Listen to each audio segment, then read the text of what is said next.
Hey everyone, hope you're keeping well. So I just sat down with Mr. Ben Hemming to talk about his forthcoming album, Mark Man, which is out in May. The singles behind it, his songwriting process, writing in lockdown, upcoming live shows he's got for the remainder of the year, general plans for the rest of the next 12 months. And you can hear everything what Ben had to say right now. And we're joined by Mr. Ben Hemming. How are you keeping, man? Yeah, great, thanks. Yeah, not too bad at all. Glad to hear it, dude. Glad to hear it. So we were sort of talking off there. So tomorrow, well, tomorrow as it is today, tomorrow Yeah, being the 2nd of May, you release Living on Death Row, the latest single from the forthcoming album. yeah, How's the album coming together? You got it all laid down and ready to roll out as such? yeah. I've been pretty organised as I like to be. We recorded it in the summer of last year, which seems like a different lifetime now. But yeah, so we recorded it then, and then mixed it sort of pretty much straight off the bat. Yeah, cool. That's kind of the way I like to do albums, just to make sure that they do get finished, because otherwise sometimes things can happen. Obviously past experience with like global pandemics are a good example of that. So yeah, we basically mixed it. I think it was like a week in between Oh finishing wow, recording, that was quick. and then we had a week off, and then we just mixed it. And then yeah, and then just been sort of putting out the singles to sort of, yeah, build up a bit of hype around it. That's cool, man. Do you think the album itself is sort of more a continuation from your last effort, or do you feel like it's separate in tone somewhat? Or I do, yeah, I feel like there's definitely like a progression there. um I've kind of, previous albums I've been sort of recording in Oslo of all places. oh wow, Yeah. um or there's always been like some connection there with sort of a producer who I worked with there called Nick Terry. But this one, we kind of, it was like there was no way I could really go abroad yeah, of with course. everything that was kind of happening. So a manager sort of recommended um, Masterlink Productions, which is where we kind of got in and did the recording. And yeah, I guess I did a few acoustic tracks, probably like a few months before, and then yeah, those went really well, and then we just kind of got in there and got stuck in, really. Yeah. No, that's cool, man. So do you, I mean, for me personally, just as listening, like we were talking off Mm, air when I first started hearing your music, sort of like say just before the pandemic hit, I mm, started hearing you through the grapevines and singles you released off the last album. yeah. It feels to me this one's got a bit more raw sound to it. Like the last one wasn't clean sounding, don't get me wrong, but it Yeah, just yeah, sounds, especially on the new single, the drum yeah. track is dirty as hell, and I absolutely love that. Yeah, yeah, we just, that just sort of, I think that just came about when we were messing around between two tracks. We just put it through like a distortion pedal, the Oh, drum, nice. just messing around really, and it was like, whoa, it kind of it just sounded really impactful. So we kind of, although that wasn't the process that we finally used on the final mix, that was, you know, the inspiration for that kind of sound on the drums. And then yeah, it just yeah, so I suppose like yeah, it's kind of more, it's a lot more rocky in some ways than the Mm. last one. And then um but yeah, we experimented a bit and came up with some cool sounds. Yeah. That's cool, man. I mean, like it's, and then but you still got your melody, but like stuff like Lost Faith and all that. Mm, Lost Faith, I thought was a great track. thank you. Yeah. Um, Lyrically, I thought it was really beautiful. Thanks. I lost my dad to cancer about 11 years ago, well, 12 years ago now, actually, 2022. So coming on 12 years, and it just took me right back to there, man. I just thought Oh you well. portrayed that kind of, I don't know what you wrote it about. I mean, I don't know, but for me, it just took me right back to the moment where your world has been torn apart, and you just you're angry, you're annoyed, you don't really know where to go because you've never had. It's a new set of path turn coming out. So no, I just thought it was a really cool track, man. No, well, I'm sorry to hear that, but I'm glad that you found something in that song to kind of, you know, take you through those feelings. You know, that's, to me, as like an artist, yeah, I've been through like difficult times, like a lot of people have. And it's kind of like a therapeutic for me to put that out there. And if people can get that same kind of, therapy or sort of empathy through listening to it, I think it's kind of makes it worthwhile doing, Yeah, man. Is that where you come from a songwriter's point of view, just that you're telling your stories as such, or? Yeah, it always comes from my personal experience, as anything does. I think when this sort of music can be so personal, Definitely. well, and it also cannot be, depending on what kind of artist you are, but we'll leave that for the time being.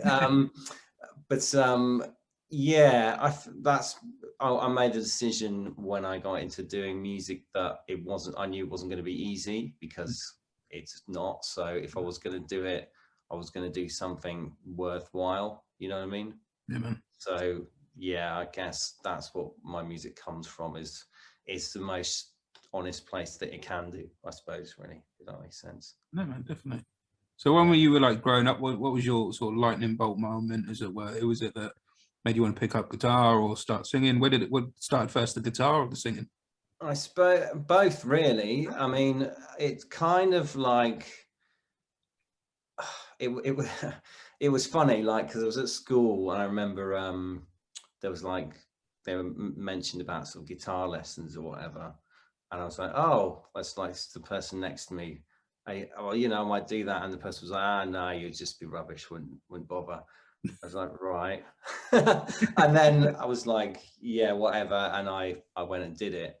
I think I only had like 2 or 3 lessons, and then sort of started learning on my own, really, and started sort of writing as well. Just sort of came naturally to me. But yeah, I guess I've had got a bit of a creative sort of vein running through me, so it was just a natural thing to kind of find a way to put that out into the world, I suppose. Yeah.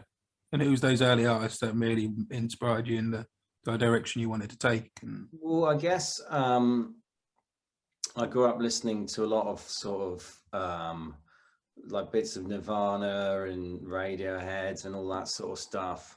And then I kind of sort of looked back to sort of where that started. okay, And if I feel like, if you look at sort of contemporary rock and stuff like that, it sort of takes you back to the blues, really. definitely.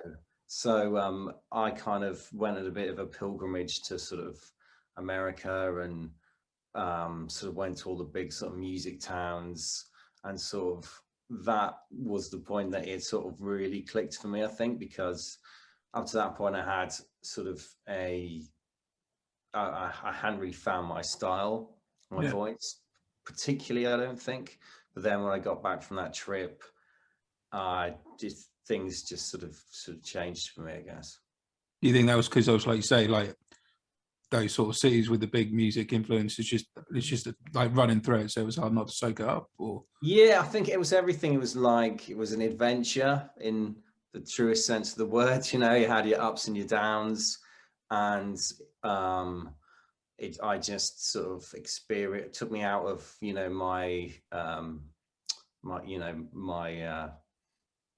comfort zone, and it took me into a new place, and then it just drew me into sort of looking into the blues, and then maybe taking rock from maybe more that angle, and then yeah, it sort of progressed from there, really, I think. Yeah. so, what cities was it that you went and visited, sort of thing? So I think I started off in New York, and sort of worked my way around the coast. I think it was like New York, Memphis, Nashville. I went to New Orleans, which was amazing. And then I think and it was, I think I may have got, I think it was that trip I went to San Francisco as well, LA, around there. So yeah, it was quite impacting all. You just made yeah. cities It and was states good music, right? traveling on the old Greyhound buses around the states, the guitar. Yeah, Nice, amazing. man. Have you ever recorded out there?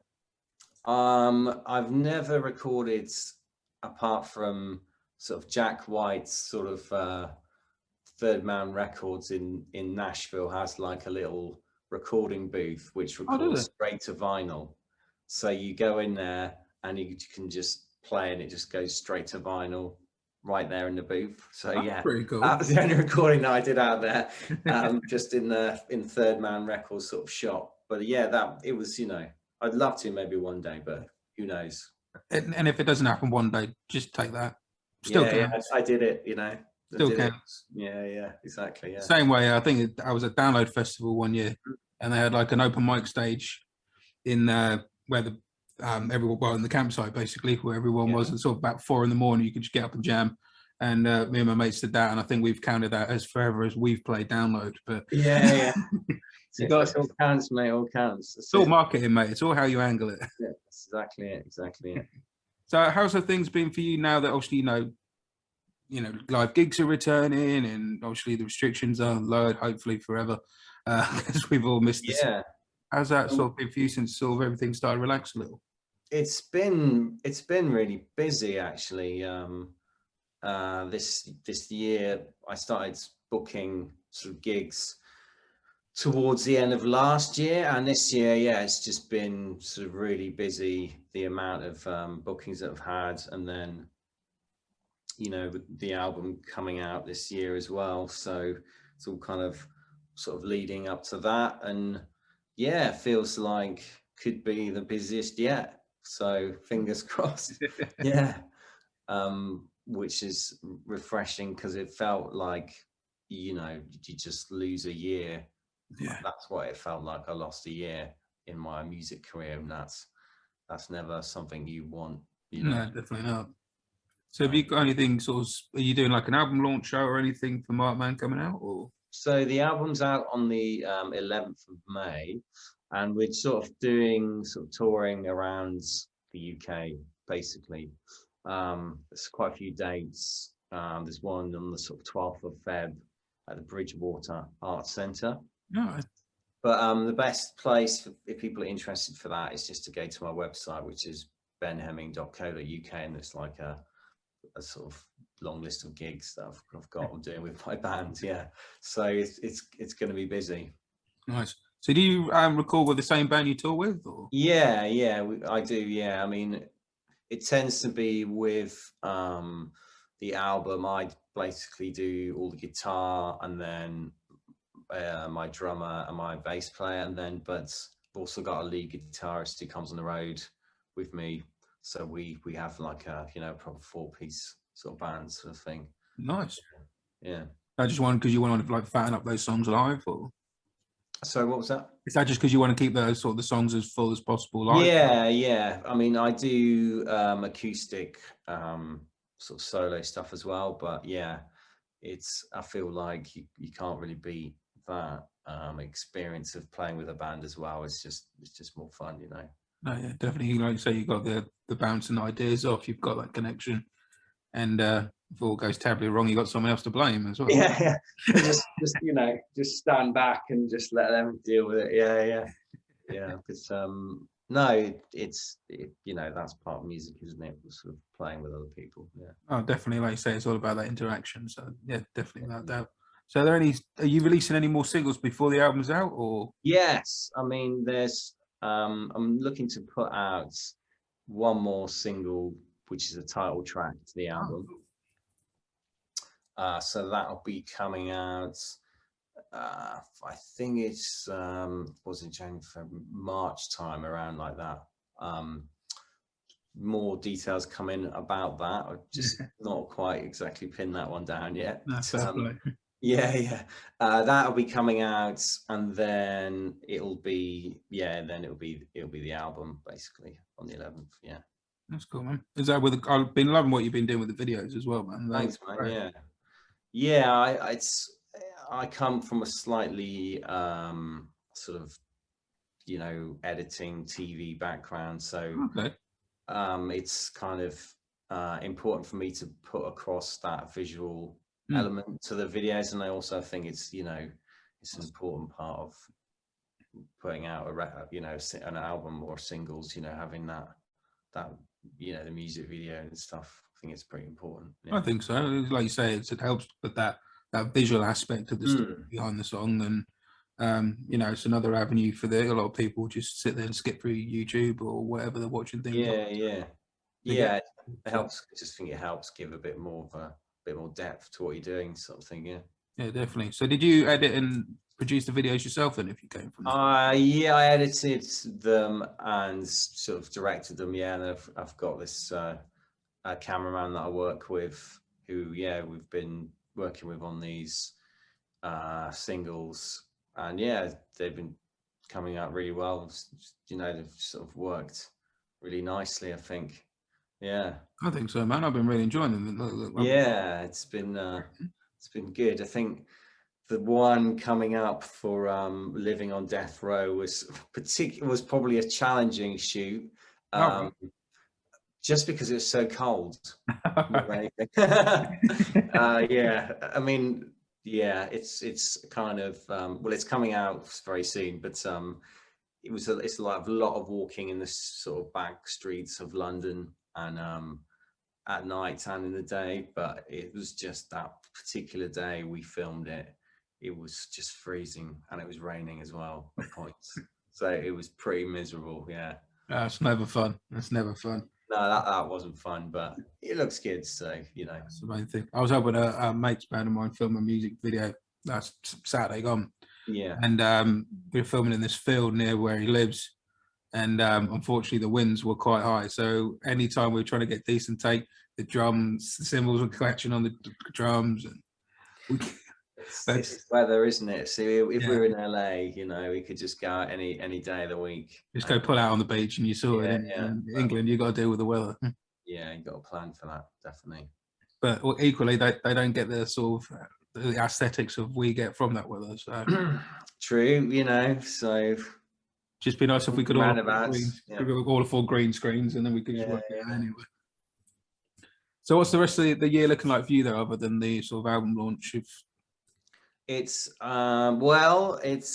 writing more songs. You know, the cycle continues. Maybe looking to get back into the studio again towards the end of the year, or maybe in the summer. That's the funny thing about as I'm sure you're aware, but what happens behind the scenes when you're, you know, producing music. You have to always kind of be in the cycle of getting stuff together. It's never like, oh, that album's done, right, I can just sit back for a bit, chill out. No, you got to write another one now, because that one will be, do you know what I mean? It's just I enjoy that process, but so hopefully getting in the studio and doing, you know, another album, as long as there's not any weird new virus that pops up. But I mean, I wouldn't like to speculate too much, but it does feel a bit like now we're kind of coming to the end of it. It does feel like, it feels a bit more positive about that, doesn't it? Yeah. Fingers crossed on that one, man, definitely. So with your songwriting, though, are you just sole writer on this, or do you collaborate?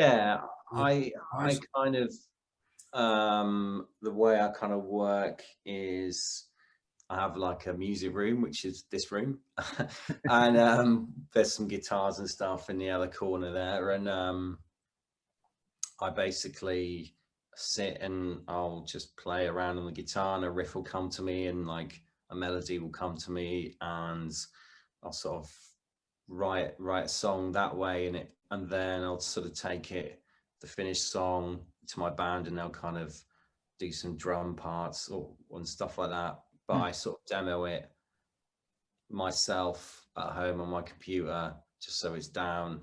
And then I'll take that,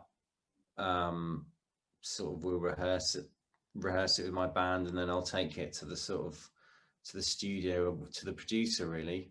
And usually like somewhere between me, you know, writing it and recording it on my laptop or whatever, and it getting into the studio, there's, you know, other people have got involved a bit, so it you know, songs sort of evolve a little bit, you know. So I'm very much like you know, I don't play well with others when it comes to writing music. I don't think, yeah, I have tried in the past, but I don't know. I think that's kind of like, you know, I'm too sort of, you know, possessive of the song, and it's kind of my child or whatever. And Yeah. do you know what I mean? That Yeah, I makes mean, I think that's it. I think there's some artists out there who, you know, thrive well in a more band in the traditional sense, I guess, where they'll sit in a room and jam and whatever comes yeah, out comes out. And I think there's artists who invest so much emotionally. You're talking about obviously a lot of stories are your sort of personal stories and stuff. So I think there's even more of a reason why you would be more attached to them than someone who isn't that emotionally invested necessarily. yeah. Um, yeah, I just think that's the way it works. Sometimes some people are meant to be, you know, for want of a better term, a solo artist, and some people are meant to be in a band and thrash ideas about them. I don't think there's anything wrong with that at all. I mean, it's Yeah. oh, It's just different ways of going about it, isn't it? You know? yeah, exactly. It's whatever works for yourself and your music at the end of the day, isn't Yeah, it? yeah. How did you find lockdown though for yourself? Obviously, you're normally quite an active Um, in the scene, and then yeah, not good. no, It felt like a little bit like everything I would worked for was sort of falling apart in my hands. You know, it wasn't great. I think I had no income for like 3 months or four wow. months or something like that. Um, so yeah, it was difficult. Um, Luckily, there's like I live in London and I live right next to sort of Epping Forest, All right then. so I was doing a lot of walks Hmm. and soul searching, sort of listening to music and stuff like that. And I wrote an album in lockdown, um, which some of it which made it onto this record.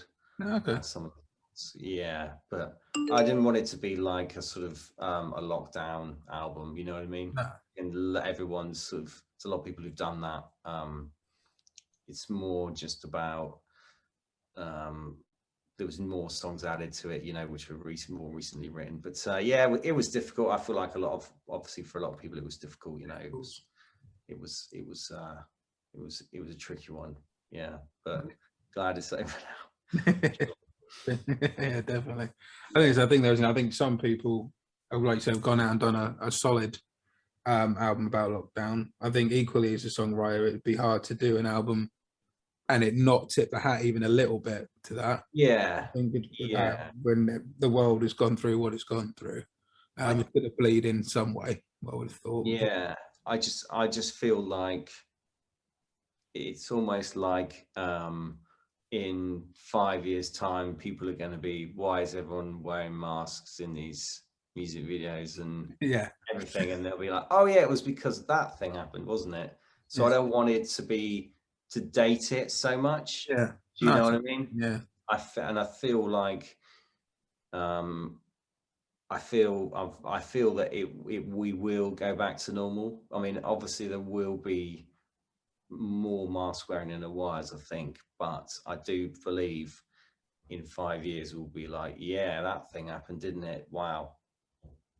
Do you know like what I you mean? saying, it's yeah, definitely. You don't want to tie it to a specific period of time because then, like you say, Yeah, it dates your record.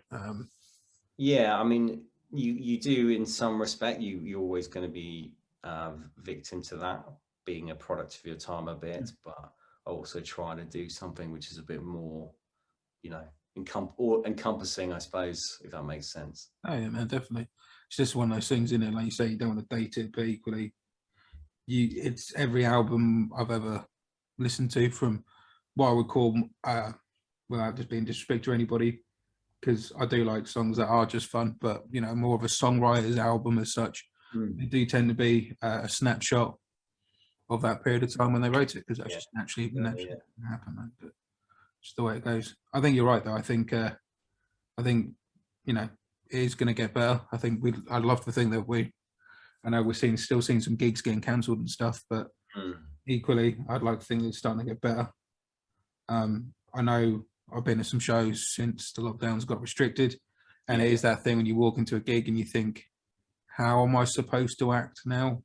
yeah, Because before you weren't conscious of how you act. You're at a gig, so you just, you know, you yeah. stood there, you had a beer, you enjoyed yourself, you had a sing song, you had a dance, you did whatever you would normally do at a gig, and then you suddenly sort of became conscious of or hang on, have I got to act a certain way, and have I got to Yeah. here and stuff. But it was like myself, I organised the Just Push Play Festival, and we were lucky that when we did it last year, it was well, it was originally 6 weeks after the restrictions should have got lifted. And then they delayed them by a month, and I was thinking, oh shit, Yeah. don't do this to me again. Yeah. Obviously postpone it from 2020.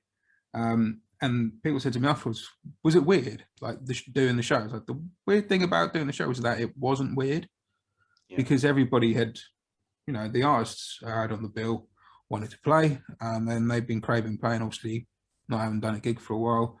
The people in the audience wanted a gig, and everyone was up for a good time. And equally, you could see it when we first did the same thing I was doing when I went to start going back to shows as a punter, thinking, how do we act?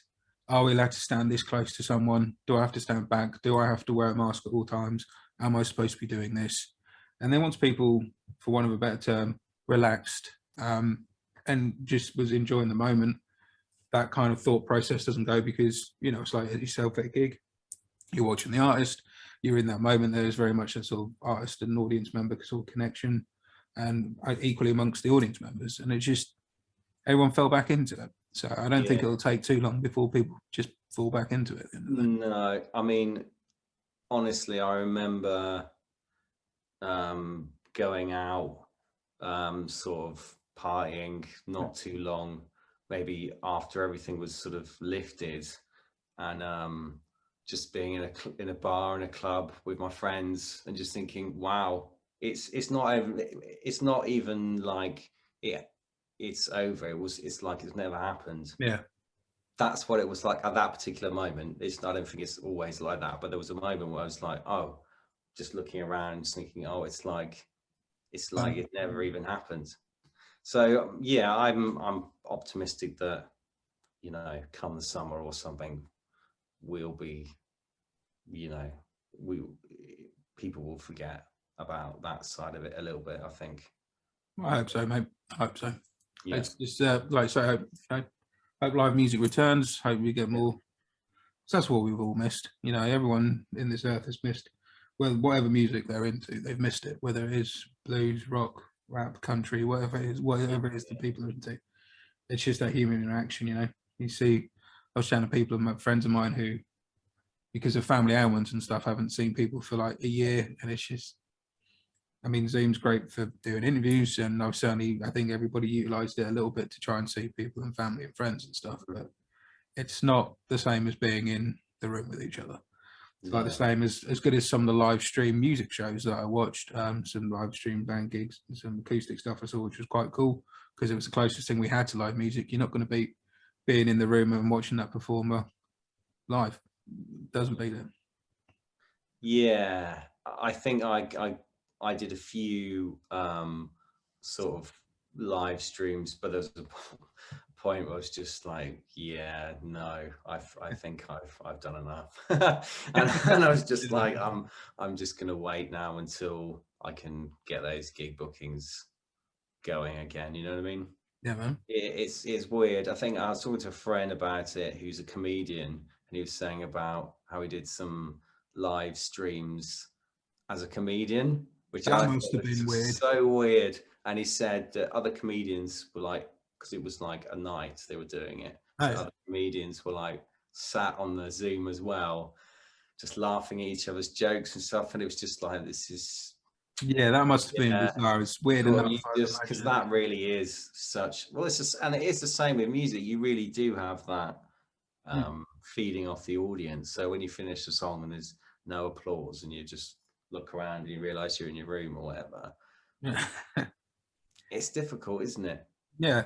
I was chatting to a band I like called Damn Truth. I was interviewing them a couple of days ago, and they were saying that they did some gigs in the States, and they were happy to do the gigs where they are, I think in Canada, but they done some gigs. I'm sure the gig was in the States. They did like a driving gig, and it was really weird, because essentially at the end of songs, rather than like you're saying getting the applause or or cheering or whatever, they were just having people honk their horn. Yeah, it's just weird lockdown stuff, isn't it? It is, but like I say, music's returning, mate. I'm glad that your music's returning. As I was saying a bit earlier, you know, just before all the lockdown we've been talking about was when I started hearing your music, and it was right up my street. I love blues. I also love my grunge, so I can definitely hear a tone of that in your stuff as well. Yeah. You know, and it was great, and I was really enjoying it. And then, like quite a few artists, I was getting to discover because of the pandemic. Obviously, the scene went really quiet. So yeah, I've been really enjoying the singles off the album, mate. I'm looking forward to Mark Man being released and grabbing my copy of that. So thanks for talking to us, man. It's been good to speak to you, mate. Yeah, my pleasure. And just one more thing before you go, mate. We are going to play, excuse me, we are going to play Living on Death Row at the beginning of the interview. But what other song of yours would you like us to play at the end of the interview? And we'll sandwich it, as it were. You could play. I guess you could play. Have you played Cruel World at all? I've played Cruel World a couple of times. Yeah, you could do that one or Lost Faith. I mean, whatever is your favourite, to be honest, out of those two, you know. Tricky. I do like both. On balance, probably Lost Faith if you put a gun to my head. Yeah. Play that one again for sure. Yeah. All right, man. Thanks for talking to me, man. It's been good. No, man. I'm glad we got it together today. Got it sorted in the end, didn't we? Nice one. No, thanks, Ben. Cheers, buddy. No worries. Appreciate it.